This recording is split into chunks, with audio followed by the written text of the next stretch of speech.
बुलेटिनची सुरुवात करूयात युद्धभूमीतल्या महत्त्वाच्या बातम्यांमुळे आणि एक मोठी बातमी आहे। 8 दिवसांपासून सुरू असलेल्या इस्रायल, अमेरिका आणि इराण यांच्यातील युद्धाच्या झळा आता सर्वसामान्यांपर्यंत पोहोचलेल्या आहेत। आखाती देशांमध्ये सुरू असलेल्या संघर्षामुळे संपूर्ण जगभरामध्ये ऊर्जा संकट ओढवू शकतं अशी शक्यता वर्तवली जाते।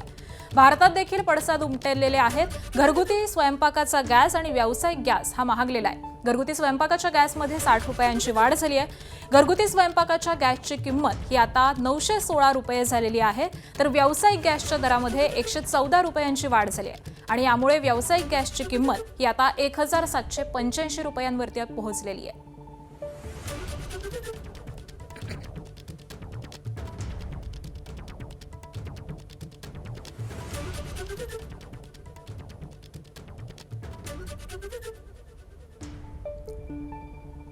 तर घरगुती स्वयंपाकाच्या गॅसच्या दरामध्ये ही वाढ झाल्याचं आपल्याला दिसून येत आहे। त्याचबरोबर व्यावसायिक गॅसच्या किमती देखील वाढलेल्या आहेत।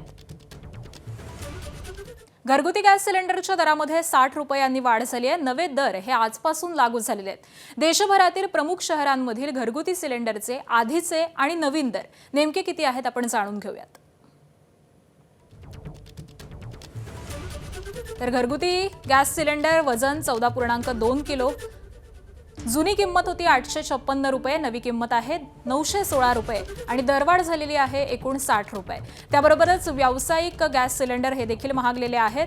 त्याचं वजन असतं 19 किलो, जुनी किंमत आहे 1785 रुपये, तर नवी किंमत आहे आता 1899 रुपये आणि दरवाढ झालेली आहे 114 रुपयांची।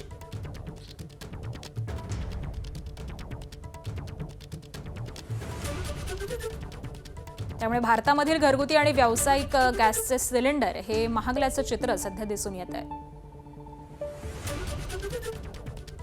इराण, इस्रायल आणि अमेरिका या देशांमधील वाढत्या युद्धसदृश्य तणावाचा परिणाम आता थेट भारतावर देखील जाणवू लागलेला आहे।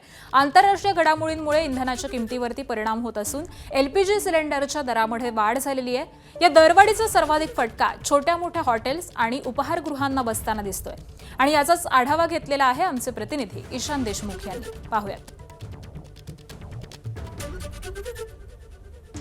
दादर मधल्या एका प्रसिद्ध अशा श्री स्वामी समर्थ अशा उपाहारगृहामध्ये आहे। दररोज इकडे दादरच्या या उपाहारगृहामध्ये अनेक जे नागरिक असतात, जे लोकलनी प्रवास करतात, ऑफिसला जातात, ते इकडे येऊन नाश्ता घेतात, जेवण करतात, पण आता त्या किमतीमध्ये देखील वाढ होताना आपल्याला पाहायला मिळते।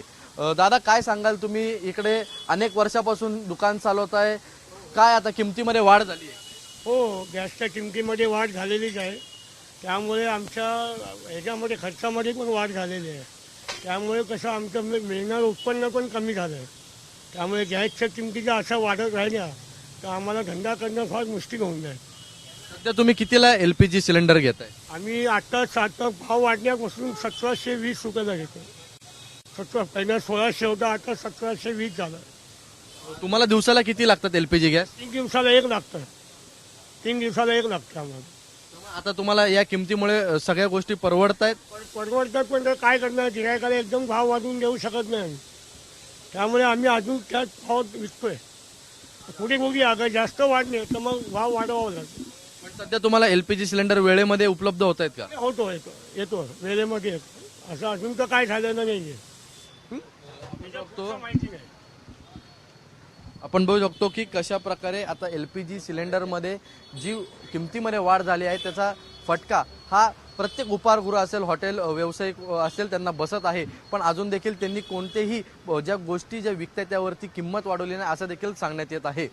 कॅमेरामन हेमंत कदमसह ईशान देशमुख, एबीपी माझा, मुंबई।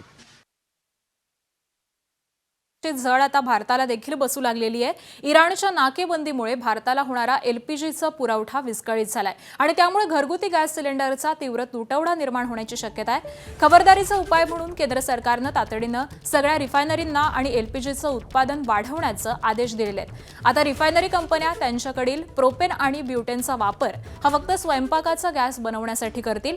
भारत 90% अधिक एलपीजी मध्य पूर्वेमधून आयात करतो।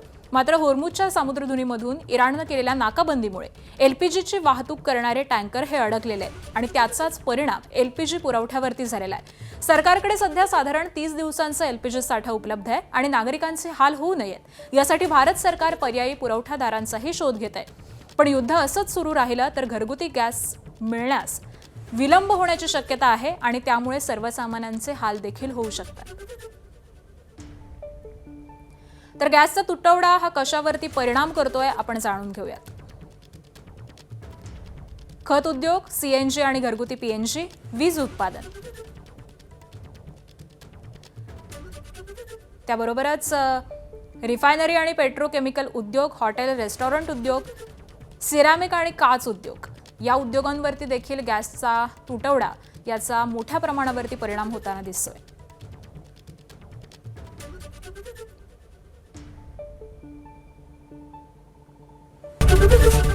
एबीपी माझा, उघडा डोळे बघा नीट।